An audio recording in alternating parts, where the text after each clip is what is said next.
নতুন engine oil পাইছি অনেক কষ্টে, রয়্যাল এনফিল্ড। আসসালামু আলাইকুম এবার নতুন একটা ভিডিওতে সবাইকে স্বাগতম। অনেকদিন পরে মোটর ব্লগ নিয়ে বের হইলাম। অনেকদিন হলো মোটর ব্লগ করা হয় না, আসলে বাইকটা নিয়ে বেরই হওয়া হয় না। প্রায় লাস্ট একটা ট্রিপ ছিল গাইবান্ধা টু ঢাকা, ওইটার পরে বাইকের একটু কাজ করানো লাগতো, মানে ইঞ্জিন অয়েলটা ড্রেন দেওয়া লাগতো, বাট ওই সময়টা পাচ্ছিলাম না, আর টাকা পয়সা কেন জানি খরচ হয়ে যাচ্ছিল। সো বাইকে আর ওইভাবে চালানো হচ্ছিল না, মোটর ব্লগও আর হয় নাই। সো আজকে ভাবলাম যে না, বাইকের ইঞ্জিন অয়েলটা দেওয়া দরকার এবং বাইক চালানো উচিত। বাইক না চালাইলে আসলে মোটর ব্লগও করা হয় না এবং ইউটিউবে কন্টিনিউ করা হচ্ছে না। তো যাই হোক, ইঞ্জিন অয়েল দেওয়ার জন্য আজকে যাচ্ছি হচ্ছে মিরপুর 10 নাম্বার। আমি যে ইঞ্জিন অয়েলটা দেই মতুল 20W50 সেমি সিনথেটিক, এই ইঞ্জিন অয়েলটা একটু মার্কেটে স্লো, আসলে উত্তরে আমি পাই না, এই জন্য মিরপুর 10 নাম্বারে পেতেও আমার কষ্ট হয়ে যায়, তারপরেও ওখানে খুঁজলে পাওয়া যায়। তো তারপরেও আমি আসলে কষ্ট হইলেও দেই একটু খুঁজে, কারণ প্রথম থেকে বাইকে ওইটাই দিচ্ছি এবং আমার ইঞ্জিন ওইভাবেই সেট হয়ে গেছে এবং ইঞ্জিন অয়েলটা দিয়ে আমার কাছে পারফরমেন্স ভালোই পাচ্ছি। সো চলুন বেশি কথা না বলি, মিরপুর 10 নম্বরে যাই, যে হচ্ছে ইঞ্জিন অয়েলটা দেই, আর যদি সময় থাকে বাইকটা ওয়াশও করাবো এবং বাইকের দুই চাকার হাওয়াটা একটু চেক করাইতে হবে, যদি কমে যায় তাহলে একটু দিতে হবে। তো যাই হোক, দেখি কী কী করানো যায়। তো চলুন যাওয়া যাক। বলতে বলতে 10 নম্বরে চলে এসেছি। এই যে এইখানে ডান পাশে মোড়টা নিলেই 10 নম্বর।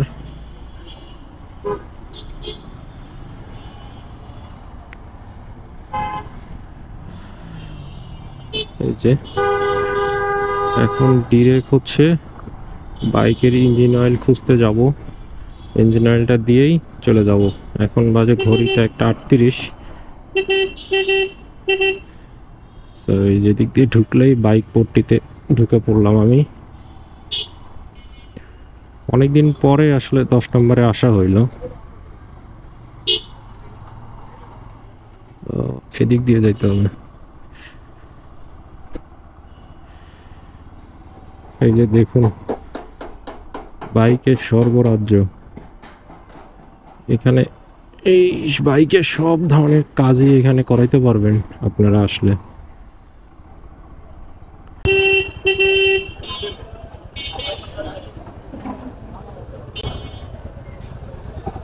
রয়্যাল এনফিল্ড, রয়্যাল এনফিল্ড 10 নম্বরে এসেই দুইটা রয়্যাল এনফিল্ড দেখে ফেললাম। খুব একটা হাইপ সৃষ্টি করছে বাইকটা।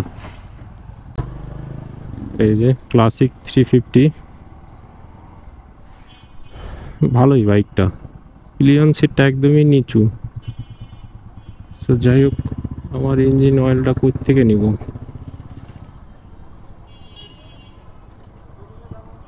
ওই যে ইকরা মোটরস পেয়েছি, দেখি ওদের কাছে পাই কিনা। সো দেখি ইঞ্জিন অয়েলটা পাই কিনা। নতুন ইঞ্জিন অয়েল পাইছি অনেক কষ্টে ফেয়ার অটো থেকে। সো তো engine oil techno synthetic 20W50 700 টাকা করে নিল। প্রচুর দাম বেড়ে গেছে, 650 টাকার ইঞ্জিন অয়েল 700 টাকা হয়ে গেছে। তো যাই হোক, করার কিছু নাই, ইঞ্জিন অয়েল এখন দেই, তারপরে বাকি কথা হচ্ছে।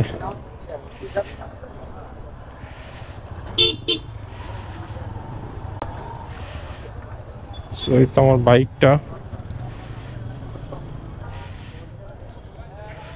অনেক কষ্ট হয়েছে এই ইঞ্জিন অয়েল খুঁজে বের করতে, পাওয়াই যায় না কোথাও, জীবনটা শেষ।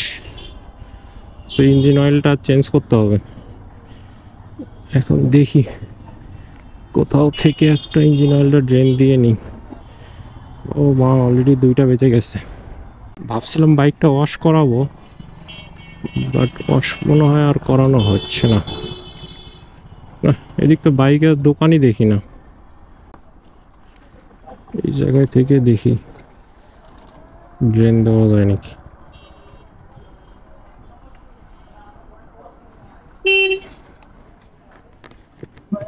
ভাই ইঞ্জিন অয়েলটা একটু ড্রেন দেওয়া যাবে? ইঞ্জিন অয়েলটা ড্রেন দিয়ে নেই ঝটপট, ড্রেন দেই তারপরে কথা হচ্ছে। ইঞ্জিন অয়েল দেওয়া শেষ, এখন চলে যাই আমার গন্তব্যে। আজকে গাড়িটা ওয়াশ করাবো না, কারণ আজকে সময় নাই, অলরেডি 2:22 বাজে। সো মতুলের ইঞ্জিন অয়েলটা খুঁজতে খুবই প্যারা হয়ে গেছে, কোথাও পাচ্ছিলাম না। এই একটা ইঞ্জিন অয়েল যেটা পাওয়া যাচ্ছে না, আমি যেটা ইউজ করব ওইটাই মনে করেন মার্কেটে পাওয়া যাবে না, এই হলো সমস্যা। সো অনেক খোঁজাখুঁজির পরে পাইছি, তাও দাম হচ্ছে 700 টাকা একটা, বাপরে বাপ। তো দেখি অন্য ইঞ্জিন অয়েল শিফট করতে হবে, 700 টাকা আসলে এক্সেস হয়ে যায়। ফার্স্টে যখন দিছি তখন ছিল 550, তারপরে 600, 650 করে হইতে হইতে এখন 700-তে চলে আসছে।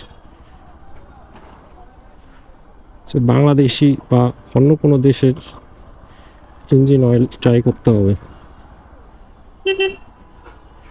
তো যাই হোক, প্যারা নাই, গাড়ির মোটামুটি বেসিক কাজগুলো শেষ, এখন নিশ্চিন্তে কয়েকদিন চালানো যাবে। আর চাকার হাওয়াটাও চেক করাই নিলাম। এখন আসি হচ্ছে 10 নম্বর সিগন্যালটা পার হয়ে চলে যাব।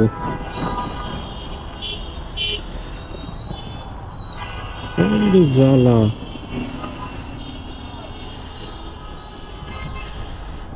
গাড়ি চালা এখন শান্তি পাচ্ছি, এখন অনেক স্মুথ হয়ে গেছে। ইঞ্জিন অয়েলটা না দেওয়ার কারণে গাড়ি সাউন্ডই চেঞ্জ হয়ে গেছিল, এখন গাড়ি পুরাই স্মুথ।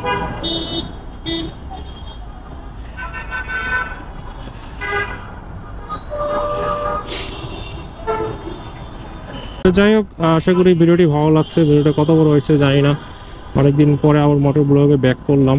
সবাই অবশ্যই সাপোর্ট করবেন এবং ভিডিও লাইক করবেন, কমেন্ট করবেন কিছু জানার থাকলে। প্রচণ্ড রোদ, এখন যাই আমার কাজে। সো আজকে ভিডিও পর্যন্তই, দেখা হবে নেক্সট অন্য কোনো ভিডিওতে। সে বিষয়ে ভালো থাকবেন, সুস্থ থাকবেন, আল্লাহ হাফেজ।